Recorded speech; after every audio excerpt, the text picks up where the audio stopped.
Eighth one.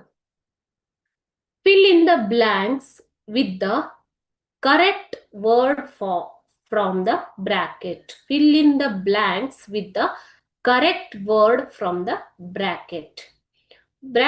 In the bracket, the two words are given. Okay, so from the two words you have to choose the correct one. So both words you can the pronunciation of both words are the same, but meaning is totally different here. ಎರಡು word ಅನ್ನು ಕೊಟ್ಟಿದ್ದಾರೆ ಮಕ್ಕಳು ಇಲ್ಲಿ, ಆದರೆ ಅದು ಎರಡು ಒಂದೇ ತರ ಓದ್ತೀರಾ ನೀವು, ಪ್ರೊನೌನ್ಸಿಯೇಷನ್ ಒಂದೇ ತರ ಇರುತ್ತೆ. ಓಕೆ, ಆದರೆ ಅದರ ಅರ್ಥ ಬೇರೆ ಬೇರೆ, ಸ್ಪೆಲ್ಲಿಂಗ್ಸ್ ಚೇಂಜ್ ಆದಾಗೆ ಅರ್ಥ ಕೂಡ ಬೇರೆ ಬೇರೆ ಆಗತ್ತೆ. ಆಯ್ತಾ, ನೋಡೋಣ ಇವಾಗ. It took a dash to arrange another meeting.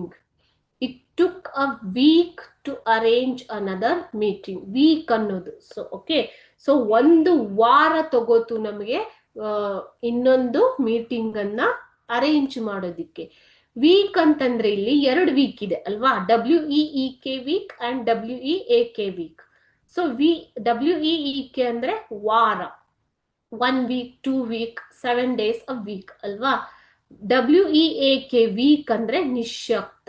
Okay, so ಯಾವ ವರ್ಡ್ ಅನ್ನ ಯೂಸ್ ಮಾಡ್ತೀರಾ ನೀವು, ವಾರ ಅನ್ನೋದು. So WEEK week. Okay, it took a week to arrange another meeting. The dash stopped his work and went home.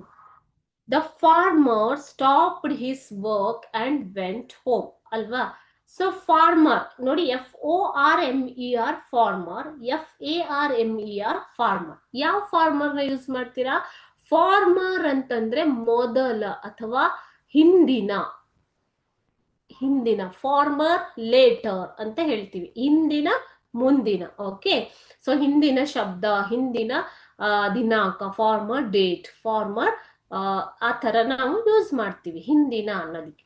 Farmer ಅಂತಂದ್ರೆ ಯಾರು ಮಕ್ಕಳೇ, ರೈತ. Farmer is a person who grows crops. Okay, farmer ರೈತ. So ಇಲ್ಲಿ the farmer stopped his work and went home. ಆತ ತನ್ನ ಕೆಲಸ, ರೈತ ತನ್ನ ಕೆಲಸವನ್ನ ನಿಲ್ಲಿಸಿ ಮನೆಗೆ ಹೋದ ಅಂತ. ಸೊ ರೈತ ಅನ್ನೋದಕ್ಕೆ ಯಾವ ಫಾರ್ಮರ್ ಯೂಸ್ ಮಾಡ್ತೀರಾ, FARMER is the correct answer. FARMER.